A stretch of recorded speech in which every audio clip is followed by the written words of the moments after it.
like it was time to tighten up. Yeah, I woke up feeling like it might be a good day to get it done. That's right. Oh, the stadium is just like my second house. You know what? I would love to come on here today and just talk to you about the players and the coaches and the team. It's episode 121 of the Two-Tone Talk by God pod. I would love to talk to you about those things. And let's be honest. I said this yesterday on my reaction to the game after it ended. I am never going to be the type of fan that just wants to come on here and rant and rave about referees and officiating, because to me, most of the time that's lazy. Every team thinks the referees are out to get them. Every team, every fan base thinks that, that if we have to beat the other team and the officials, we just don't have a chance. Every fan base says that at some point, and usually it gets an eye roll from me to blame the referees. But in this case yesterday, and I'm going to get to Will Levis. I know a lot of you guys are talking about Will Levis. I'm going to talk about him, but I'm going to talk about these referees first. I don't know what to tell you, man. I really... Listen, the Vikings are better than the Titans. We knew that before the game started. They've got Justin Jefferson. We don't. They've got Hawkinson and Aaron Jones and a lot of good weapons on offense. We don't. They've got an aggressive veteran defense. We don't.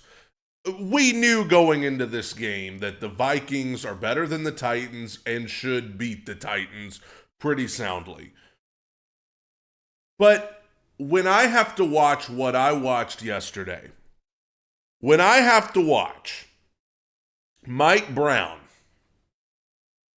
give a clean, legal hit to cause an incomplete pass on 4th and goal, which would have resulted in a turnover on downs, but a flag gets called, and then afterwards the referees try to say, well, he launched himself. His feet didn't even leave the ground. Bogus. And it results in 6 points for the other team. It results in 6 points for the Vikings. It directly affects the game. It would have been a turnover on downs, and you can say, well, the Titans wouldn't have done anything with it. Well, we'll never know. We'll never know. That call, listen, some of the responsibility for the illegal formation stuff on Isaiah Prince, the right tackle, yes, it's on him. You got to be hyper aware of that. But he was lining up like that all game, and you guys are just picking and choosing. Negates a touchdown, negates another big play later, a Jeffrey Simmons sack that would have resulted in a punt by the Vikings gets overturned because of illegal contact. It always cracks me up when the referees call illegal contact in a situation like that, because it's like, what are you even, what do you even mean by, what is illegal? Do we even know what it is anymore? They show the clip. Was it Brownlee they called it on? They show the replay. I mean, by the time the game was over, it was so outrageous that the announcers had to, the CBS broadcast had to put together a montage of terrible calls by the officials against the Titans. The Titans are not good. The Titans probably wouldn't have won the game anyway. But let the players decide that. Like, these are game-altering penalties. And I know it's not just the Titans. I know every team in the NFL, except for the Chiefs, has probably experienced this at some point.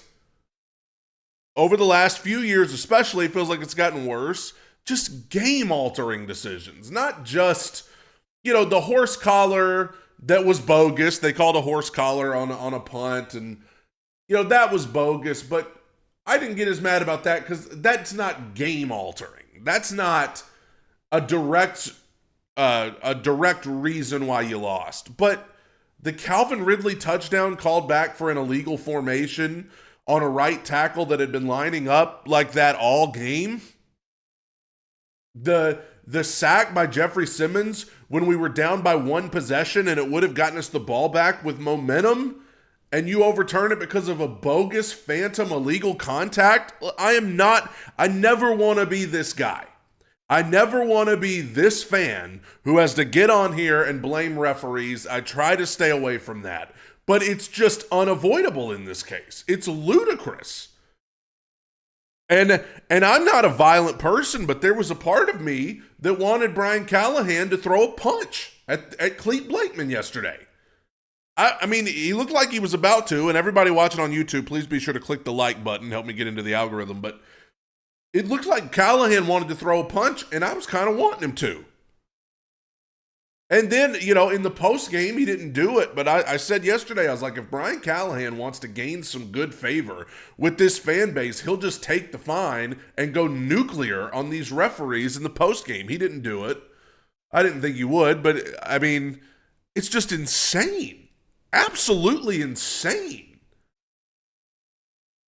These calls that, I mean, the Mike Brown play, the next play they scored, that was 4th and goal. And of course, I understand it's not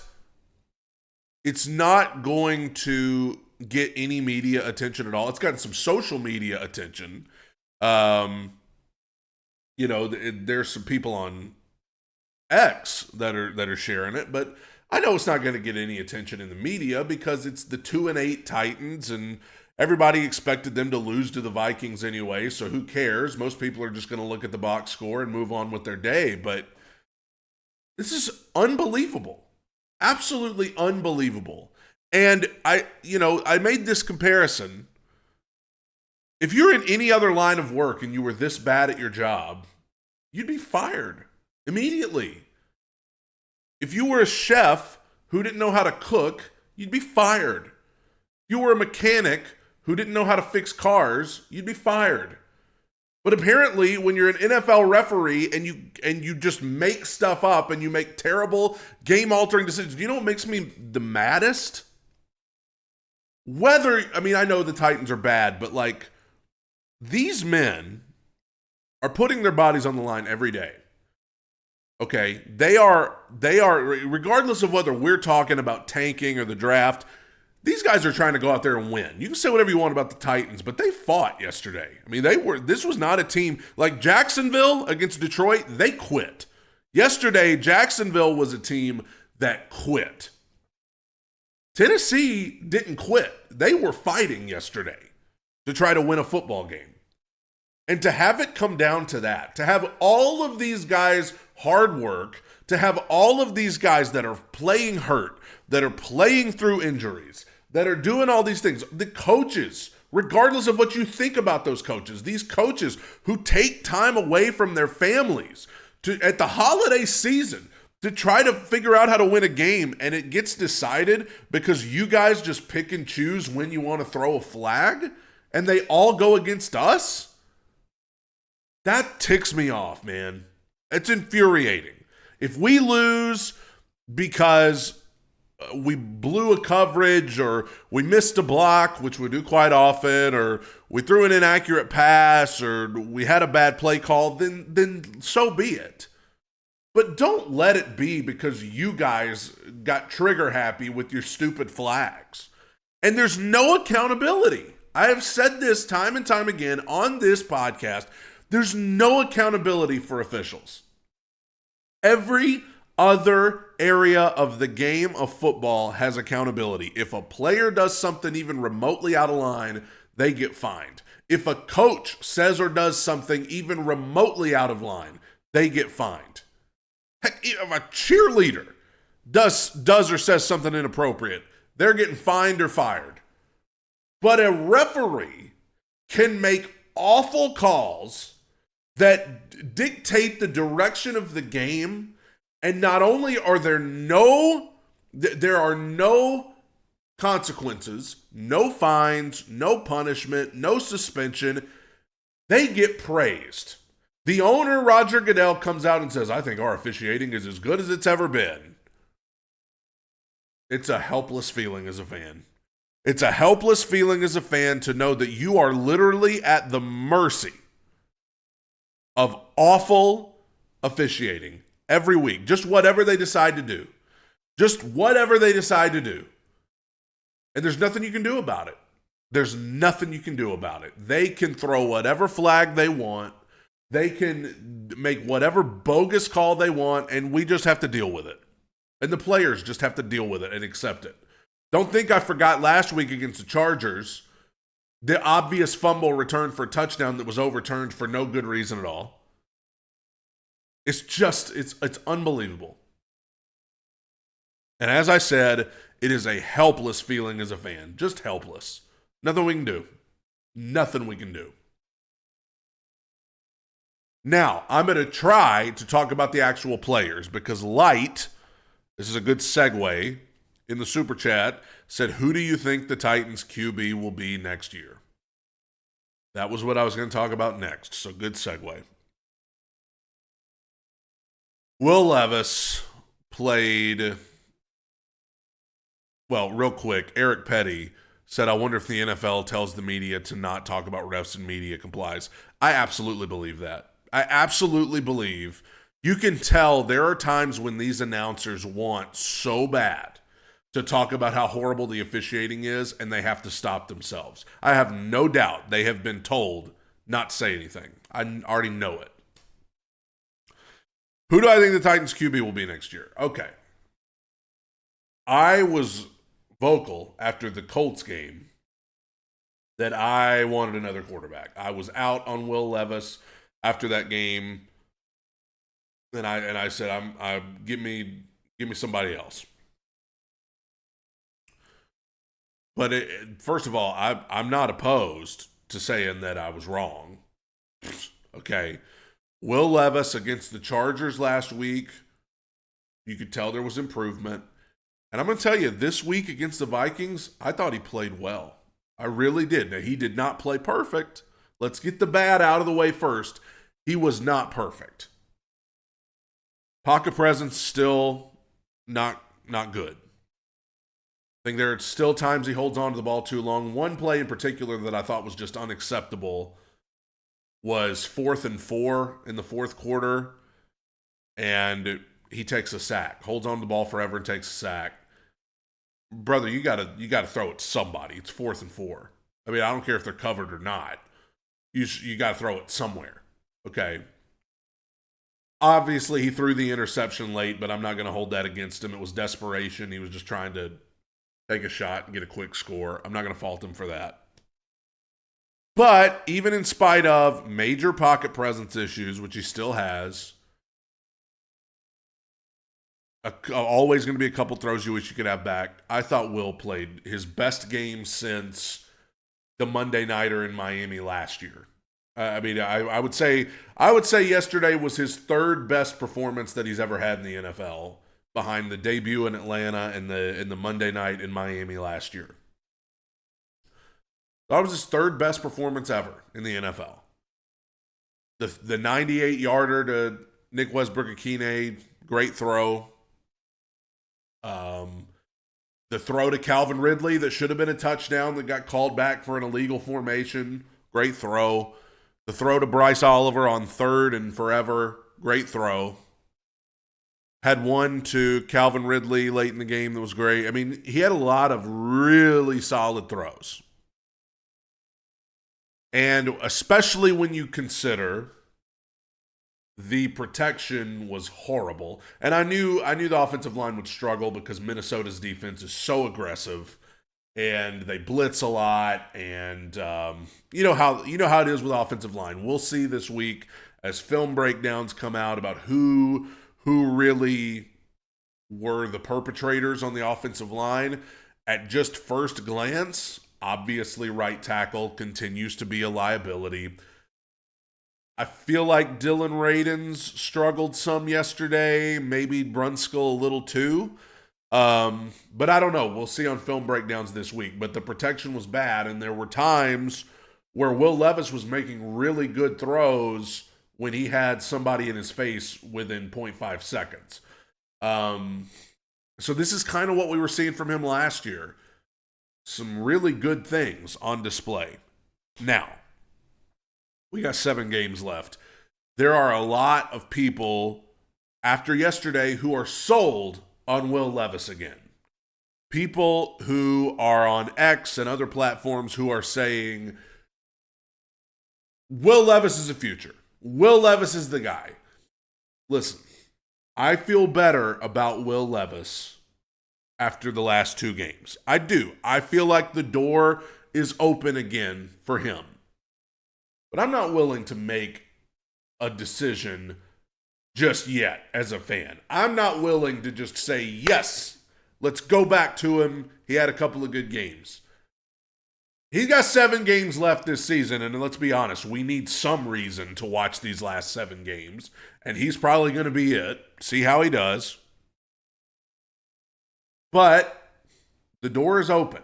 I did a video about this last week. I'm not over the moon excited about anybody, any quarterback in this upcoming draft. I'm not saying I can't be talked into Shedeur or Cam, but, and you have to forgive me, I'm under the weather today, so if I sound a little sick, I'm sick. I'm not over the moon excited about any of those guys. I know people are excited about Shedeur, but first of all, like I said, I don't even know if his dad would even let him come here. Probably not. And I think that he's QB1 in this draft, and like I said, I think he would have been QB5 or QB6 in the last one. So I'm not sure. I'm not sure about Shedeur or Cam or any of those other guys. Free agency-wise, I don't really see anybody that just gets me excited. Sam Darnold, of all people, is going to be a free agent. Russell Wilson is going to be a free agent, but they're probably bringing him back in Pittsburgh. I'm just, with every week, if Will Levis keeps improving, if he keeps playing like he did yesterday, I'm not saying he will. I don't know if he will. But if he keeps playing like he did yesterday, I feel like you might get to the end of this season and decide that your best path forward is to fix the other issues, right tackle, wide receiver, need a young wide receiver, edge rush. If you can fix those things, and maybe if you get to the end of the year and you feel good about bringing Will back for one more try next year, then okay. One thing I will say, and I know I've been tough on Will Levis too, and just because he's had a couple of good performances here, I still ain't forgot about the flick 6 in week 1. I still ain't forgot about the shovel pass in week 2. I still ain't forgot about the pick 6 in week 3. I still ain't forgot about how bad he was against the Colts. That's all still here. I'm not forgetting about that. Okay. I'm going to need to see more before I just declare that he's ready to go the rest of the way. But somebody called attention to this. CWCW in the chat called attention to this. I will give Will Levis this. This was a new offense. This was a new system for a guy who was going into only his second year in the league. Growing pains, yes. And every week, we see it more across the league. Carolina benched Bryce Young too soon. Indianapolis benched Anthony Richardson too soon. These guys have to get reps. These guys have to get reps. And even more so with the Colts and the Panthers because they drafted their guys early in the first round. The Titans got Levis in the second. But the issue is still the same. you don't want to give up on these guys too soon. Playing quarterback in the NFL is hard.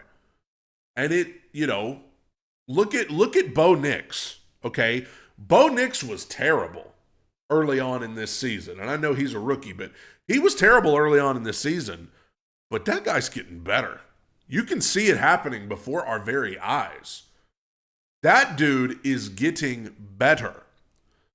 And, some of that is due. I mean, Sean Payton, he's happens to be a good coach, even if we don't care for him that much. But these guys need time to develop. And that's always been my argument for Levis, even when early on in the season, after the Flick 6 and all that craziness, I said, hey, you need to just start him the rest of the year. When everybody was calling for Mason Rudolph to come in, I was like, hold on. There's nothing to be gained from that. Keep Levis in all the way through so that whatever decision you have to make at the end of the season, you can have enough evidence on tape and see it through to the end. Don't just make your decision in week 3 or week 5. Now, after the Colts game, maybe I was just over emotional, but I said I was done. I was done with it. I thought he was that bad. Now, obviously now we know that he was hurt in that game too, but whatever. If he, with 7 more opportunities this season, if he continues to play like he did yesterday, your best option at the end of the year might be to come back with him. Now, I don't know if he is, but yesterday he should have had 350 yards. He had 295. He should have had 350 because he should have had another touchdown to Ridley. But I'm not going to get into the penalties again. Yesterday he was good, and if he continues to show that improvement over the remainder of the season, your best option at the end of the year might be to just stick with him next year. And a lot of fans are not going to want to hear that because we always, a lot of fans just want somebody new. They just want somebody that can come in and revitalize the team. But if Will Levis, sometimes patience is best, and sometimes you give guys time. Not a lot of guys get the benefit that Jordan Love did, that you just get to sit for 5 years or however long it was, 3 years, and wait for your opportunity. These guys get put into hard situations. So, this is why I said you keep Will Levis in all year. Because what if he improves? I said it time and time again, even when I was the maddest at him. What if he improves? What if regardless of the record at the end of the year, what if you get to the end of the year and Will Levis looks better than he did? And then it's like, oh, okay, well, I guess we should stick with him. Maybe. You know what? And I hope so. I hope that's what happens. I would love to get to the end of this season and say, you know what? Will Levis played so well in that second half of the season that we need to just stick with him next year and go draft a young wide receiver, go draft an edge rusher, go find a right tackle. Excuse me. Go find a right tackle somewhere and let's go. That would be best case. Okay? And some of you that are so intrigued by the idea of Shador or Cam Ward or one of these other guys, trust me, the best possible thing that could happen would be for Will Levis to play so well, for him to keep playing like he did yesterday. If he keeps doing that and you can get to the end of the year and stick with him, that would be the best thing that could happen for this organization. To know you have a quarterback going into next year, that would be the best possible thing. Now, it's early. I'm not willing to say it's going to continue. If he comes back out next week and sucks, then okay. But the door is open again. This is what I was saying before the stream crashed a second ago. The door is open again for him to potentially be the guy. Luke says, how is losing playing well? Well, at some point you have to understand that it's not just about him. I get, some fans are taking moral victories away from yesterday's game against Minnesota. I don't believe in that. 2-8 is 2-8. We're horrible. We scored 13 points yesterday. We still can't figure out how to score. I understand that. But I will also say, well, this is a good opportunity to talk about other areas of the team. On the stream that crashed a second ago, we had talked about the penalties. We had talked about the referees. You can hear what I have to think about that if you go watch the other half of this podcast on YouTube. But the offensive line was bad yesterday. I knew they were going to be bad. They were worse than I expected. The Minnesota is a very aggressive defense. They blitz a lot. Right tackle is, I mean, I've said everything I could say about right tackle. This is where we currently stand with right tackle. NPF is bad. Should probably just be cut today. I mean, just send a message. He should be cut today. But NPF is bad. Jalen Duncan is hurt, and he's not very good either. Leroy Watson is a penalty machine. The guy in yesterday, Isaiah Prince, doesn't even know how to line up. And John Ajokwu is not good either. So, I mean, that's where we stand with right tackle. That's our lineup of guys. We don't have an answer. Brian Callahan every week tries to say, well, we're going to try this, we're going to try that. At the end of the day, that's the hard truth. We don't have an answer at right tackle. We don't have an answer at right tackle. It's a disaster. That's what I'm saying. If Will Levis plays well these last 7 games to where you don't have to worry about getting a quarterback in a draft where I'm not sold on any of the quarterbacks, then you can put more emphasis on right tackle. And I know how annoying it would be to have a 3rd draft in a row where we have to go offensive line. And I don't know much about the offensive tackles in this upcoming draft or what we would have to do there. But either way, you could put more emphasis on right tackle, edge rush, young wide receiver if you don't have to think about quarterback. But I don't know. I'm not at all here to say Will Levis is going to be the guy. I'm just saying the door is at least open again for that after the last couple of games. And Callahan, I don't know where we stand with him either. I'm still iffy. I don't think it's a guarantee he'll be back, but I mean, yesterday the team sure seemed to be fighting. It didn't look like a team that had quit. So that's good. My gut feeling is they're going to keep him, but we'll see. The Titans currently have the number 2 pick in the draft, by the way, but we got a long way to go. Other stuff that I noticed yesterday offensively, like I said, offensive line was bad. Will Levis, I thought, played well. Pocket presence was still not good. I'm just kind of catching you up on what I said before the stream crashed earlier. Pocket presence still not good for Will Levis. Holding on to the ball too long. But I guess I'm encouraged a little more because that's the type of stuff that can be fixed. Whereas the stuff he was doing before was stuff that didn't seem fixable. But offensively, I thought Calvin Ridley, I still think he's playing well. NWI should get a contract this offseason from the Tennessee Titans. They should give him a couple-year deal. He's legitimately good. And I actually think if you draft a good young wide receiver, let's just say if Titans got to the end of the season and they decided we're sticking with Levis, and depending on where you are, if they said, we're going to draft one of those good young wide receivers at the top of the draft, you come back with whoever that guy is, Ridley and Westbrook-Akine, I mean, get you a veteran wide receiver in there just to hold it down, from free agency. That'd be a pretty good little lineup of wide receiver, I think. So that's thinking way into the future, but I think Ridley's playing well. NWI, the wide receiving group has actually looked better since Hopkins got traded. Run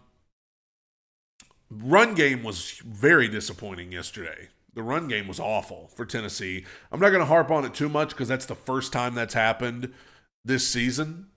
The run game's usually good for Tennessee. It was not yesterday. Terrible yesterday. So I don't want to harp on it too much because it's the first time it's happened, but I will note that the run game was terrible. Luke says, what happened to Traylon Burks? I forgot he was even on the team. I forgot he was even here.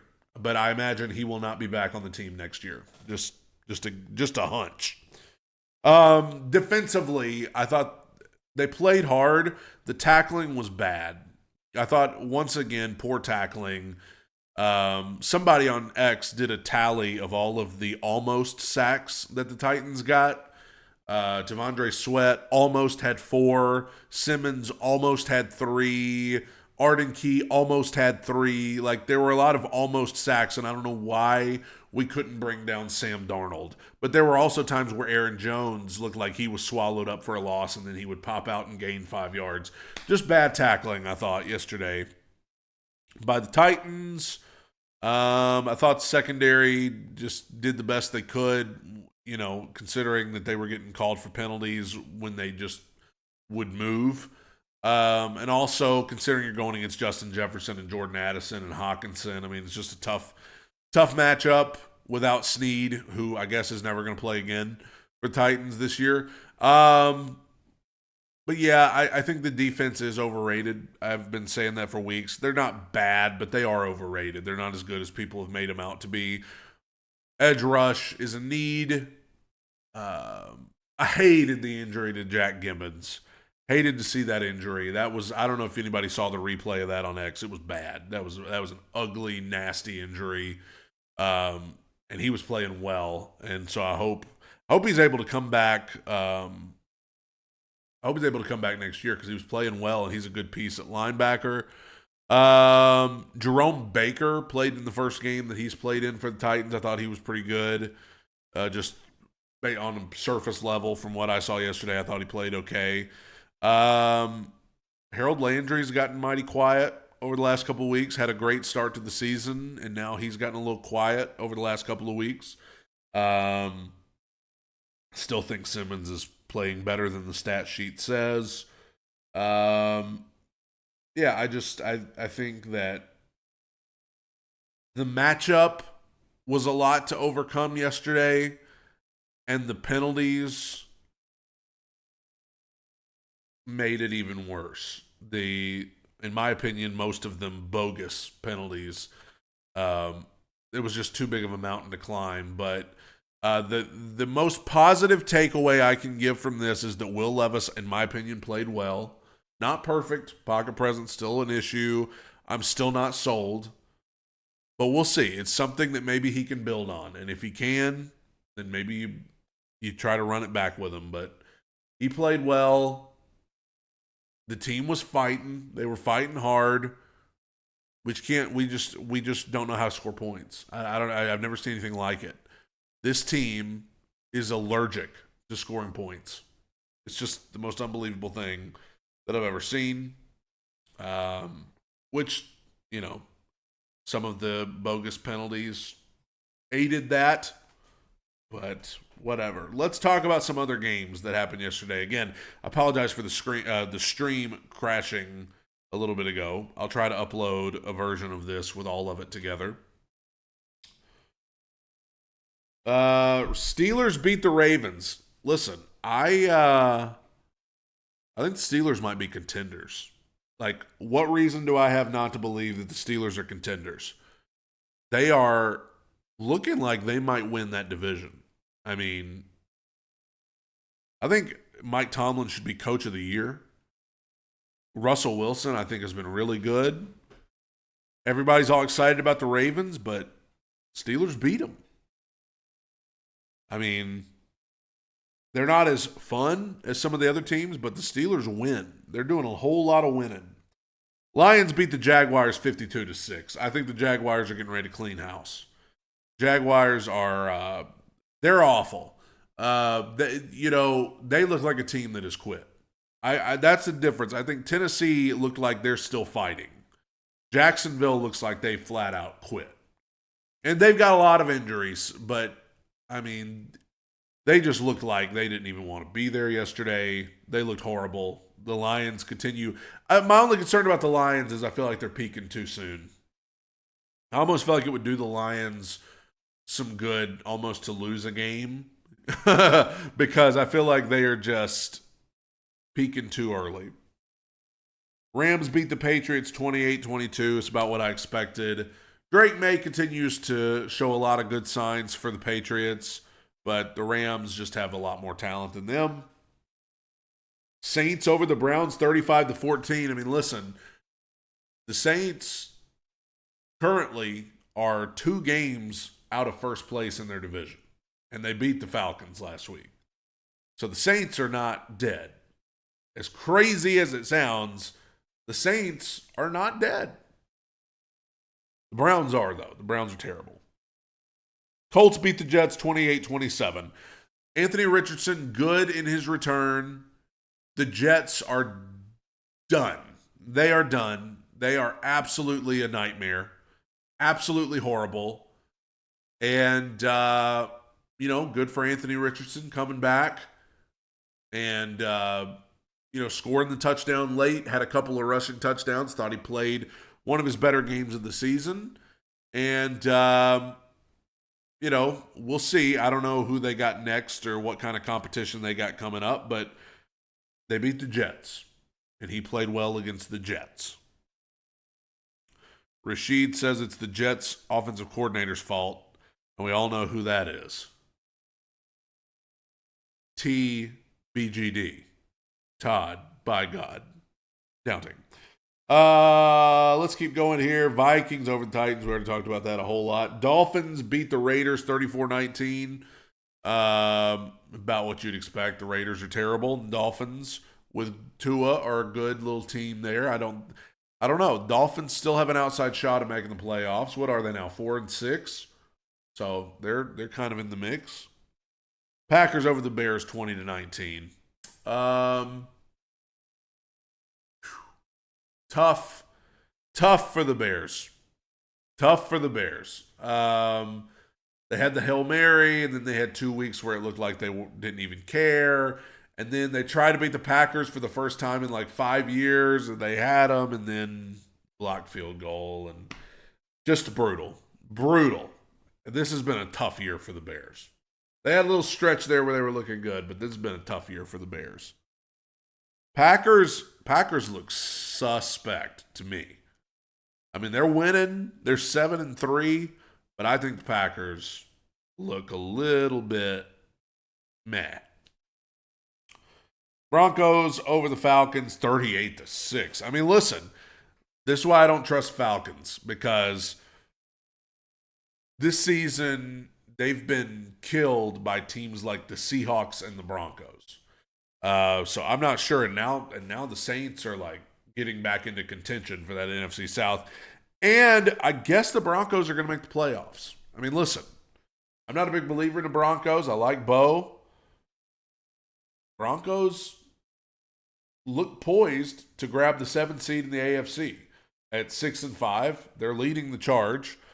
I don't see anybody that I'd feel confident putting above them right now. So I guess the Broncos probably going to make it. And good for Bo Nix. Excuse me, I'm sick as a dog, man.